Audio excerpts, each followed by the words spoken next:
सो hey everyone, कैसे हैं आप सब। मेरा नाम है दीपक विश्वकर्मा और आप देख रहे हैं dark legend horror stories YouTube channel, जहां मैं रोज़ आप सभी को डरावनी कहानियाँ सुनाता रहता हूं।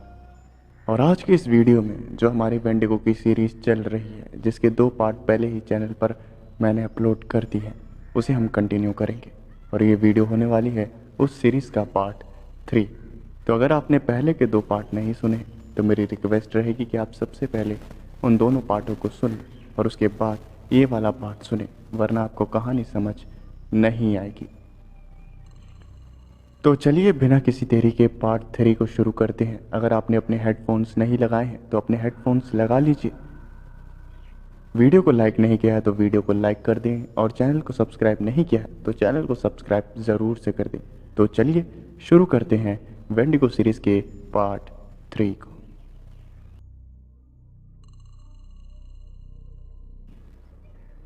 मार्टिन अपने कबीले काफ़ी सालों बाद जा रहा था। उसके साथ जूली भी थी। वो दोनों कार में बैठे हुए थे और मार्टिन ड्राइव कर रहा था। जैसे जैसे उसके और कबीले के बीच दूरियां कम हो रही थी, वैसे वैसे ही मार्टिन घबरा रहा था कि आखिर वहाँ होने क्या वाला है। वो ड्राइविंग कर ही रहा था, तभी उसकी कार के सामने एक बूढ़ा सा आदमी आ गया और उसे देखकर मार्टिन ने तेज़ी से ब्रेक लगाया, लेकिन गाड़ी थोड़ी स्पीड में थी, जिसकी वजह से सही वक्त पर गाड़ी नहीं रुकी और टक्कर उस बूढ़े आदमी को लग गई। जैसे ही टक्कर उस बूढ़े आदमी को लगी, वो ज़मीन पर गिर गया और मार्टिन काफ़ी ज़्यादा घबरा गया। वो तुरंत गाड़ी से उतरा और भागता हुआ उस बूढ़े आदमी के पास गया। मार्टिन ने उस बूढ़े आदमी से पूछा, अरे अरे आप ठीक तो हैं? वो गाड़ी थोड़ी स्पीड में थी, आप अचानक से कहाँ कार के सामने आ गए? लेकिन उस बूढ़े आदमी ने कोई जवाब नहीं दिया। मार्टिन और भी ज़्यादा घबरा गया। मार्टिन ने उस बूढ़े आदमी को जगाने की कोशिश करी, लेकिन वो आदमी जाग नहीं रहा था। और अचानक से उस बूढ़े आदमी ने कहा, देखा, मैंने कहा था ना, आज नहीं तो कल तुम्हें आना ही पड़ेगा। और आज देखो, तुम आ गए। और मैं तुम्हें कितना तड़पाऊंगा उसकी तुम्हें उम्मीद भी नहीं है। जैसे ही मार्टिन ने ये बात सुनी, वो घबराते हुए पीछे हट गया और जूली ने कहा, अरे क्या हो गया है? तुम इतने घबराए हुए गाड़ी से क्यों उतरे? और जैसे ही मार्टिन ने ये सुना, तब मार्टिन ने कहा, अरे तुमने देखा नहीं क्या? एक बूढ़े आदमी को कार से टक्कर लग गई थी। और फिर जूली ने मार्टिन की शक्ल देखते हुए कहा, अरे तुम कैसी बातें कर रहे हो? कोई टक्कर नहीं लगी है, मैं भी तो सामने देख रही हूँ। तुम तो अचानक से गाड़ी रोककर गाड़ी से उतरे और पता नहीं यहाँ क्या करने लगे। और फिर मार्टिन ने सामने की ओर देखा तो उसने देखा कि वहाँ पर कोई बूढ़ा आदमी नहीं था। और ये देखकर मार्टिन के माथे पर पसीना आ गया। जूली ने मार्टिन को समझाया, देखो तुम ज़रूरत से ज़्यादा ही टेंशन ले रहे हो, जिसकी वजह से तुम्हें अजीब अजीब बुरे बुरे ख्याल आ रहे हैं। इसलिए फालतू में टेंशन लेना बंद करो। वो सब जो भी है, जो हमारे सपने हैं, वो सब हमारा सिर्फ एक वहम है। क्योंकि जो हमने बचपन में देखा था वो काफ़ी ज़्यादा भयानक और डरावना था, और उस घटना ने हमारे दिमाग में घर कर लिया, जिसकी वजह से हमें कभी कभार वो सपने आ जाते हैं। समझे? अब चलो यहाँ से। जब मार्टिन ने ये बात सुनी, तब वो खड़ा हुआ और गाड़ी में वो वापस बैठा। अपनी पॉकेट से उसने एक रुमाल निकाला और अपने पसीने को पोंछा। जूली फिर से गाड़ी में बैठ गई और मार्टिन फिर से गाड़ी को स्टार्ट करके वहाँ से निकल पड़ा। काफ़ी देर ड्राइविंग करने के बाद मार्टिन कबीले में पहुँचा, और जब उसने काफ़ी सालों बाद अपने कबीले को देखा, तब उसकी आंखों में आंसू आ गए। कुछ भी नहीं बदला था। वहाँ का नज़ारा वहाँ के घर वैसे के वैसे पड़े हुए थे। जूली और मार्टिन ने जैसे ही कबीले को देखा, दोनों काफ़ी ज़्यादा इमोशनल हो गए। दोनों ने एक दूसरे की शक्ल देखी और एक दूसरे को गले से लगा लिया। दोनों उस कबीले में उस प्लांट को ढूंढने लगे और वो प्लांट ढूंढते ढूंढते जूली और मार्टिन को अपना अपना घर नज़र आया और वो जगह भी नज़र आई जहाँ बचपन में वो दोनों आपस में खेला करते थे। और वो जगह देखकर मार्टिन और जूली दोनों रो रहे थे। मार्टिन को याद आ रहा था कि कैसे उसके पिताजी मार्टिन को कंधे पर बैठाकर पूरे कबीले में घुमाया करते थे। और फिर मार्टिन को याद आ रहा था कि वो जो पल थे जो उसने कबीले में बिताए वो उसकी ज़िंदगी के सबसे अच्छे पल थे। तभी वो उस प्लांट को ढूंढते ढूंढते एक ऐसे घर में पहुंच गए जहां पर उन्हें नहीं पहुंचना चाहिए था। मार्टिन जैसे ही वहां पर पहुंचा तो उसने एक घर को देखा और वो घर और कोई नहीं, वही घर था जिसमें एक आदमी ने अपने बीवी बच्चे को मारकर खा लिया था। मार्टिन ने जैसे ही उस घर को देखा, मार्टिन के जो हाथ पैर थे वो कांपने लगे और वो ज़मीन पर गिर गया। उसे काफ़ी ज़्यादा डर लग रहा था। जूली ने भी उस घर को देखा तब वो भी काफ़ी ज़्यादा डर गई और उसके भी हाथ पैर कांपने लगे और वो भी ज़मीन पर गिर गई। और तभी कुछ ऐसा हुआ जिसके बारे में किसी ने सोचा भी नहीं था।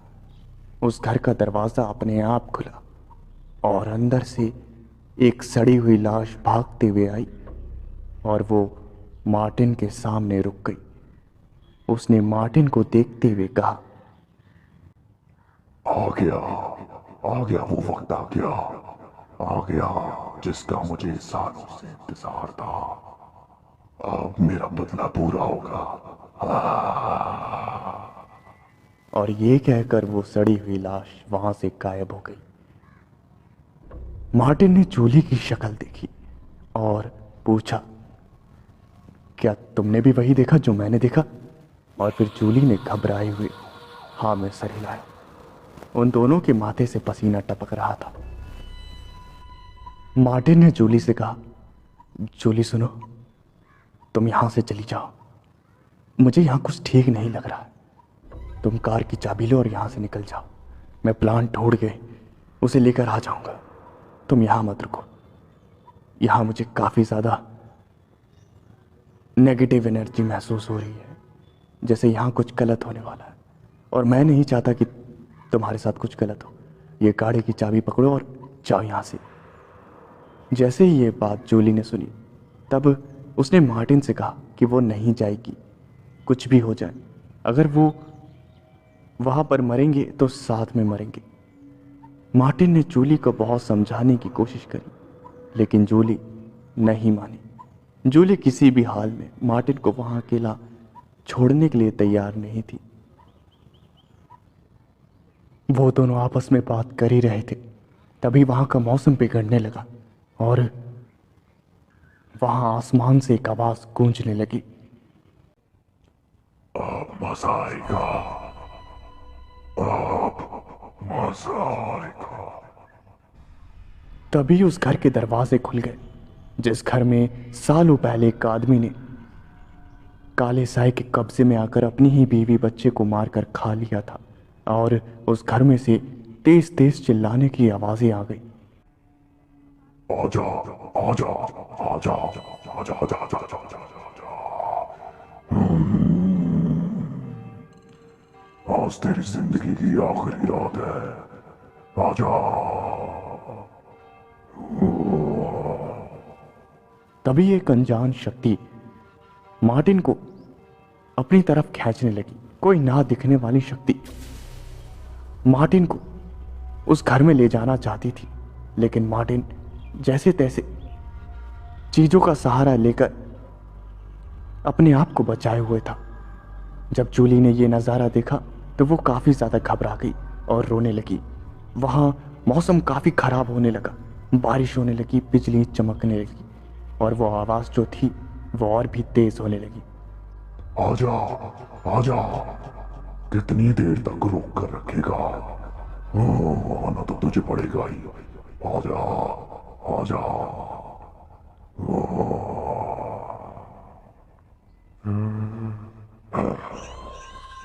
जूली रो रही थी और मार्टिन को भी अपने आप को बचाए रखने में मुश्किल हो रही थी। तभी वहां एक लाठी लेकर एक बूढ़ा आदमी आया और उस बूढ़े आदमी ने मार्टिन का हाथ पकड़ा। और जैसे ही उस बूढ़े आदमी ने मार्टिन का हाथ पकड़ा, वैसे ही वो जो भी मौसम में बदलाव हुए थे वो सब अपने आप ही ठीक हो गए। मार्टिन काफ़ी ज़्यादा घबराया हुआ था। उसने उस बूढ़े आदमी की शक्ल देखी तो उसे अपनी आंखों पर यकीन नहीं हुआ। और जूली ने जैसे ही उस बूढ़े आदमी की शक्ल देखी तो उसे भी यकीन नहीं हुआ, क्योंकि वो बूढ़ा आदमी और कोई नहीं बल्कि उस गांव का मुखिया था, जिसकी मौत काफ़ी सालों पहले हो गई थी। जूली उस बूढ़े आदमी को देखकर अपनी आंखों पर यकीन नहीं कर पा रही थी, क्योंकि वो उन्हीं की बेटी थी। उसने इतने सालों बाद अपने पिता को देखा था। और फिर गांव के मुखिया ने कहा, उठो, जल्दी उठो। मार्टिन और जूली खड़े हुए और फिर गांव के मुखिया ने कहा, आ गए, इतने सालों से तुम्हारा इंतजार कर रहा था। तुम्हें पता भी है मुझे कितने साल हो गए यहां पर तुम्हारा इंतजार करते हुए? मुझे पता था आज नहीं तो कल तुम यहाँ आओगे, और तुम्हारी मदद करने के लिए मैं तब से तुम्हारा यहाँ पर इंतजार कर रहा था, और आखिरकार तुम आ गए। जूली रोते हुए अपने पिताजी के गले लगने के लिए उनकी तरफ बढ़ी।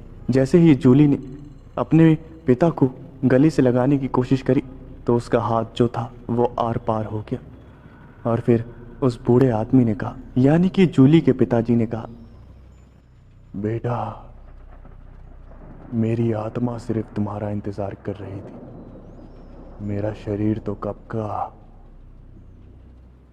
मिट्टी में मिल चुका है, तो अब तुम मुझे गले नहीं लगा सकती, मुझे माफ कर देना।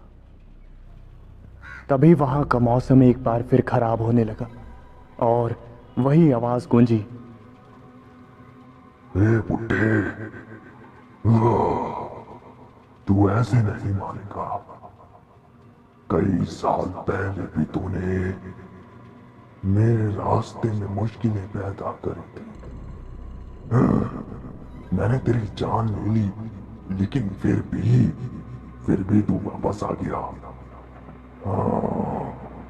तुझे इसकी बहुत भारी कीमत चुकानी होगी। जैसे ही जूली के पिताजी यानी कि मुखिया ने ये बात सुनी, तब उन्होंने कहा, जूली, मार्टिन को हमारे पुराने घर में ले जाओ। और फिर जूली मार्टिन को, जो उसका पुराना घर था, उसकी तरफ ले जाने लगी। जैसे ही मार्टिन और जूली उनके पुराने घर में पहुंचे, वैसे ही जूली के पिताजी भी कमरे में आ गए और उन्होंने दरवाजे को बंद कर दिया। बाहर बिजली कड़कने की काफ़ी तेज़ आवाज़ आ रही थी और मार्टिन और जूली काफ़ी ज़्यादा डरे हुए थे। मुखिया जी ने कहा, घबराने की ज़रूरत नहीं है बेटा, अब वो कुछ नहीं कर पाएगा। जब तक हम सब इस घर में हैं, वो कुछ भी नहीं कर पाएगा। उसकी शक्तियाँ इस घर के आगे बेकार हैं। वो सिर्फ कबीले में और पूरी दुनिया में अपनी शक्तियाँ इस्तेमाल कर सकता है, लेकिन इस घर के अंदर नहीं।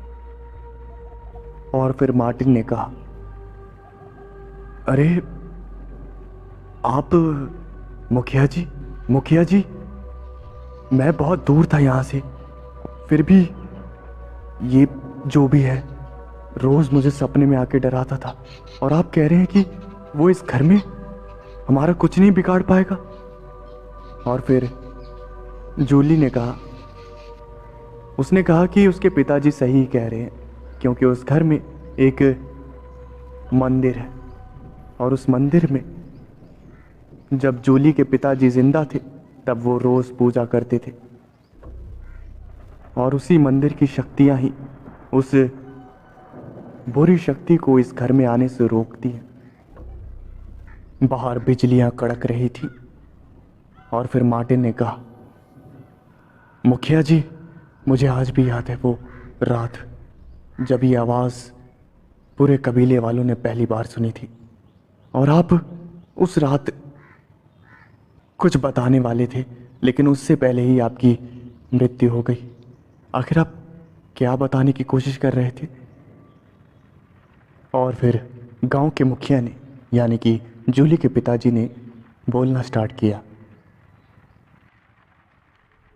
कई साल पहले मैं बहुत छोटा था। उस वक्त मेरे दादाजी मुखिया हुआ करते थे। तब हमारा कबीला काफ़ी खुशहाल था, जैसे पहले था। लेकिन हमारे कबीले में एक आदमी रहा करता था जिसकी उम्र तकरीबन 25 साल थी। वो कबीले के लोगों से काफ़ी ज़्यादा अलग था। उसका जो व्यवहार था वो काफ़ी अलग था।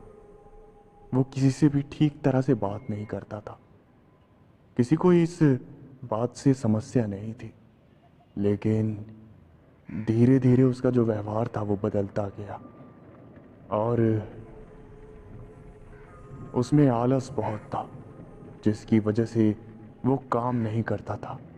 काम ना कर पाने की वजह से वो चोरियां करता था। मेरे दादाजी ने और कबीले के लोगों ने उसे 2-3 बार रंगे हाथों पकड़ लिया, लेकिन उसे समझाकर माफ़ कर दिया। लेकिन वो कहते हैं ना, जो इंसान बुरा बनने के रास्ते पर चल देता है उसे रोक पाना आसान नहीं होता। कबीले के लोगों ने और मेरे दादाजी ने उसे 3-4 बार माफ़ किया, लेकिन एक रात उसने कुछ ऐसा किया जिसके बारे में किसी ने कुछ सोचा नहीं था। एक रात सारे कबीले के लोग एक साथ खाना बनाकर खा रहे थे। तभी वहाँ पर एक लड़की भागती हुई आई, और उस लड़की के जो कपड़े थे वो फटे हुए थे। जैसे ही कबीले के लोगों ने उस लड़की की ऐसी हालत देखी, सब हैरान हो गए कि आखिर क्या हो गया है। और फिर उस लड़की ने रोते हुए बताया कि उस आदमी ने उस लड़की की इज्जत पर हाथ डाल दिया था। और जैसे ही मेरे दादाजी ने, यानी कि उस वक्त के मुखिया ने, ये बात सुनी, तब उनका जो गुस्सा था वो 7वें आसमान पर पहुंच गया। और उसके बाद गांव के कबीले के जितने भी लोग थे सब काफ़ी ज़्यादा गुस्से में आ गए थे, क्योंकि चोरी वगैरह तो माफ़ किया जा सकता था, लेकिन इस बार जो उस आदमी ने अपराध किया था वो माफ़ नहीं किया जा सकता था। सब बहुत गुस्से में थे। मेरे दादाजी ने उस वक्त हुक्म दिया, और फिर कबीले के सारे आदमी उस आदमी को ढूंढने के लिए पूरे जंगल में फैल गए। और वो आदमी शराब के नशे में एक नदी के पास पड़ा हुआ था, और उसके कपड़े जो थे वो उसके शरीर पर नहीं थे। और फिर कबीले के लोगों ने उसे पकड़ा और मुखिया के सामने, यानी कि मेरे दादाजी के सामने पटक दिया। वो नशे में धुत था, उसे पता ही नहीं था कि उसके साथ क्या होने वाला था। वो बार बार चिल्लाकर बदतमीजी कर रहा था और कबीले के सारे लोगों को गालियां दे रहा था। सबको पता था कि वो नशे में है, इसलिए सब चुपचाप अपना मुंह बंद करके खड़े थे और मुखिया के अगले हुक्म का इंतजार कर रहे थे। तभी नशे में ही उस आदमी ने कहा, अरे क्या हो गया? अरे एक ही लड़की के साथ बस थोड़ा बहुत मस्ती कर ली, क्या फर्क पड़ता है? आप सभी तो ऐसे कह रहे हैं जैसे पता नहीं क्या अपराध कर दिया। अरे कबीला अपना है, लोग अपने हैं, औरतें भी तो अपनी होंगी। जो मर्जी करो। क्यों, सही कह रहा हूं ना? जैसे ही ये बात मुखिया जी ने सुनी, उनकी आंखें जो थी वो गुस्से से लाल हो गई और उन्होंने खड़े होकर हुक्म दिया, सुनो सभी लोग, इस दुष्ट को 1000 कोड़े मारो, और जब ये मरने की हालत में आ जाए तब कोड़ों को रोक देना और इसके जख्मों पे नमक लगाना और फिर से कोड़े बरसाना, ऐसे करके 1000 बार कोड़े मारना। और उसके बाद मैं तुम्हें बताऊंगा कि इसके साथ क्या करना है।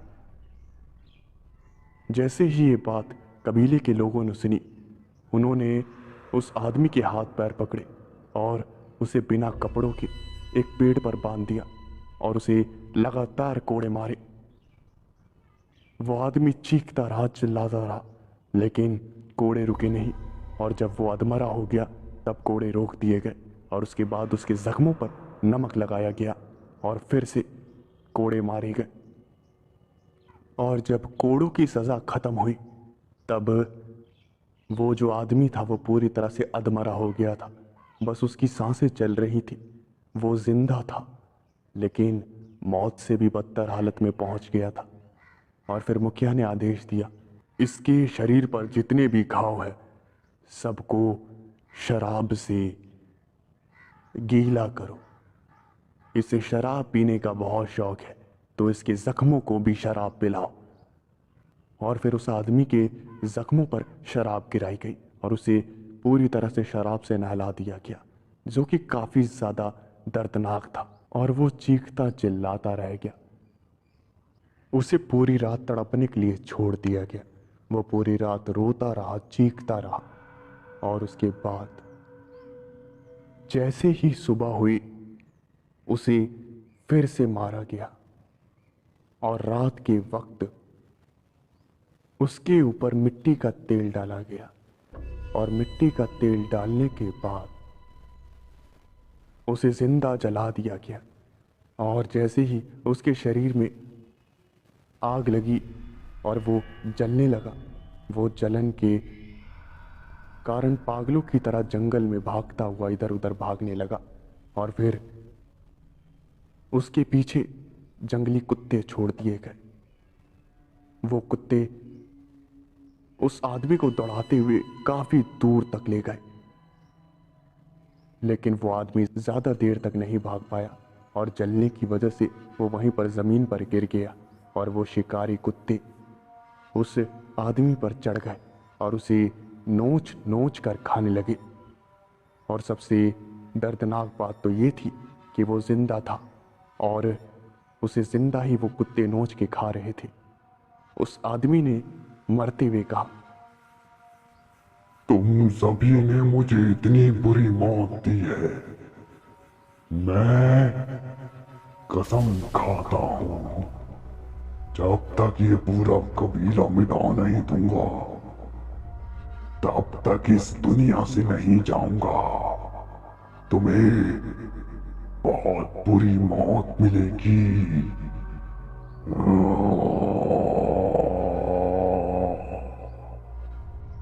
उस आदमी की मौत के बाद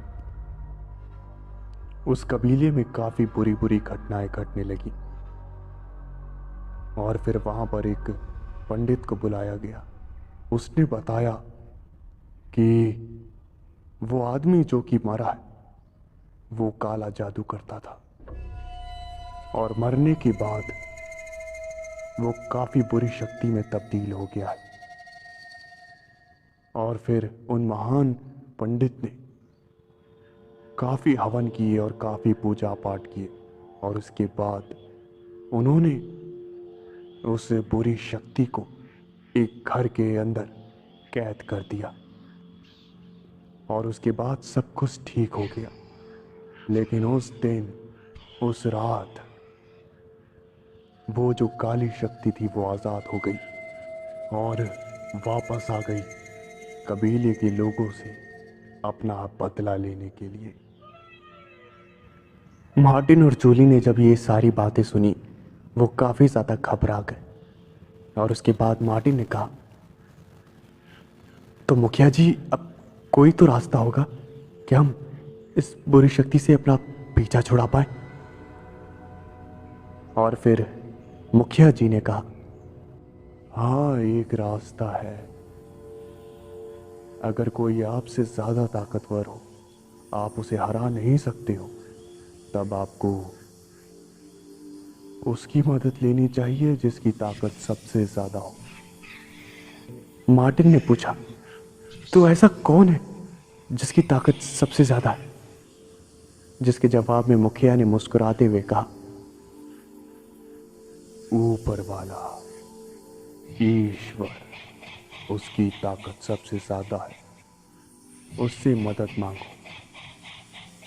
तुम जिस पौधे को ढूंढने के लिए आए हो वो सिर्फ तुम्हें रात में मिल सकता है, क्योंकि ये जंगल बहुत बड़ा है और यहाँ लाखों तरह के पौधे हैं, और उन पौधों में से उस खास पौधे को पहचान पाना नामुमकिन है। और वो पौधा रात के वक्त आसानी से पहचाना जा सकता है, क्योंकि वो जो पौधा है वो रात के वक्त चमकता है। और फिर मार्टिन ने मुखिया से कहा, लेकिन वो बुरी शक्ति हमें वो पौधा रात के वक्त लेने थोड़ी देगी। और फिर मुखिया जी ने कहा, सब होगा, सब ठीक हो जाएगा। अपने ऊपर यकीन रखो और ईश्वर पर यकीन रखो। और ये कहते कहते मुखिया जी वहाँ से गायब होने लगे। धीरे धीरे उनका शरीर वहाँ से गायब हो रहा था, और जूली ने कहा, पिताजी, ये आपके शरीर को क्या हो रहा है? अब दिखना क्यों बंद हो रहे हैं? और फिर मुखिया जी ने कहा, बेटी, घबराओ मत। जैसे ही सुबह होती है वैसे ही मैं दूसरी दुनिया में चला जाता हूँ, क्योंकि सुबह की रोशनी में, सूर्य देव की रोशनी में दूसरी दुनिया की शक्तियों का रहना मना है। चिंता मत करो, मैं रात के वक्त फिर आऊँगा और तुम्हारी मदद करूँगा।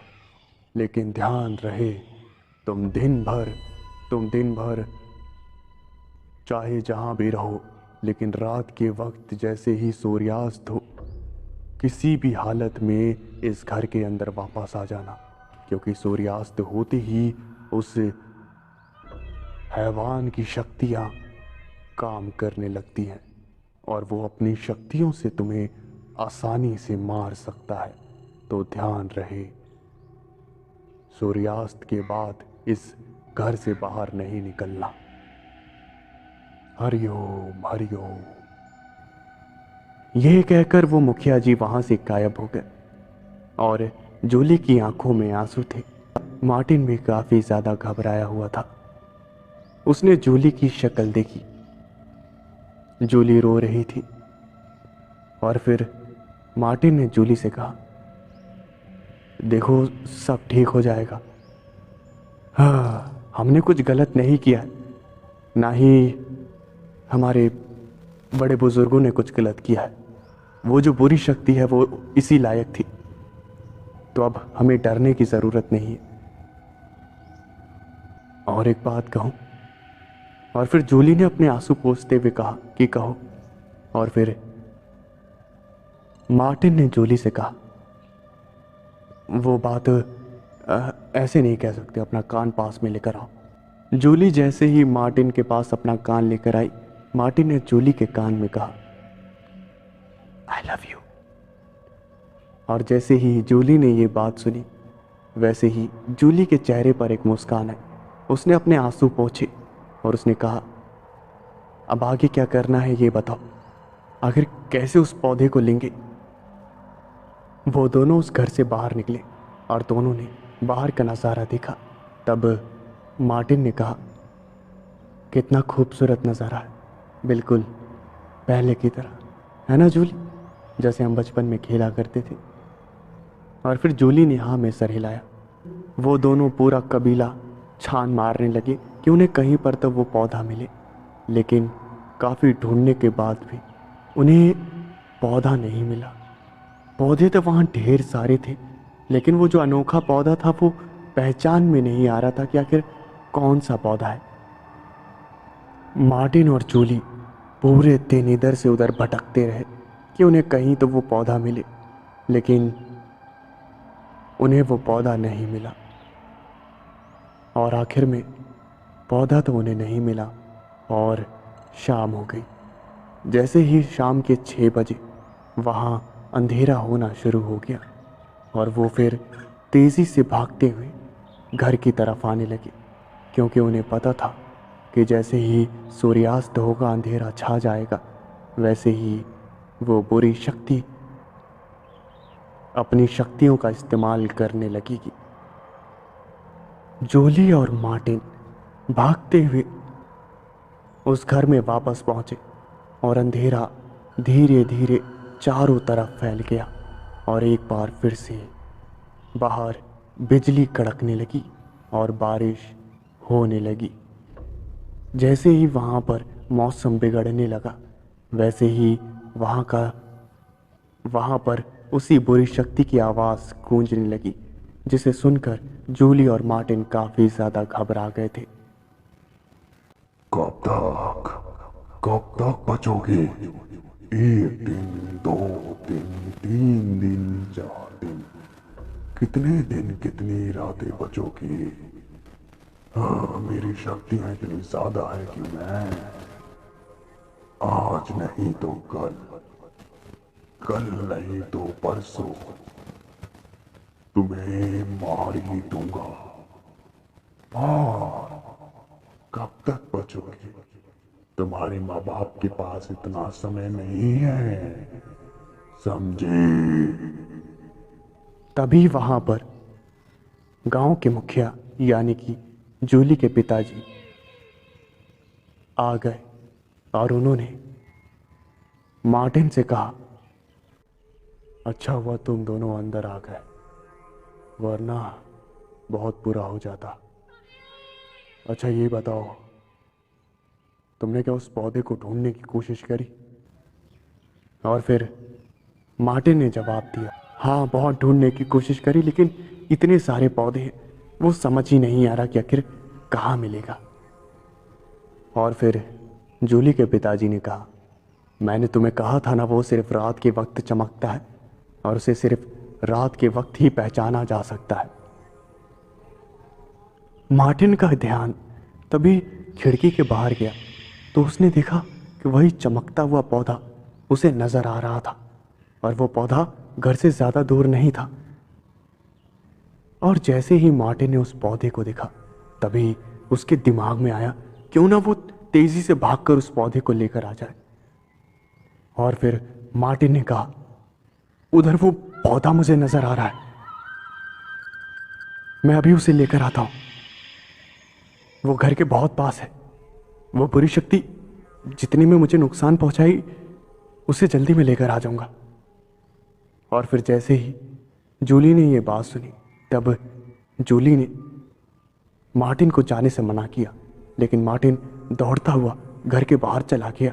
और जैसे ही उसने उस पौधे को छूने की कोशिश करी, वैसे ही वो पौधा वहां से गायब हो गया। और तभी मार्टिन के कानों में एक आवाज आई, बन गया, बेवकूफ। और तभी पीछे से चिल्लाने की आवाज आई, और वो आवाज किसी और की नहीं बल्कि मुखिया जी की थी। उन्होंने चिल्लाते हुए कहा, बेटा जल्दी वापस आओ। मार्टिन वापस घर के अंदर जाने के लिए मुड़ा ही था, तभी उसका पैर पकड़कर कोई अदृश्य शक्ति उसे उसी घर में लेकर चली गई जिस घर में एक आदमी ने अपने बीवी बच्चे को मारकर खाया था। और दरवाज़ा अपने आप बंद हो गया और उस कमरे में सिर्फ एक हंसने की आवाज़ गूंज रही थी।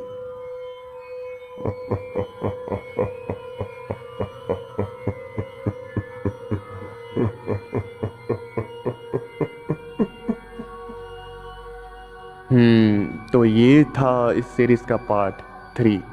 कैसा लगा आपको कमेंट करना मत भूलना, और आवाज़ और कहानी आपको पसंद आई तो चैनल को सब्सक्राइब करना और वीडियो को लाइक करना मत भूलना।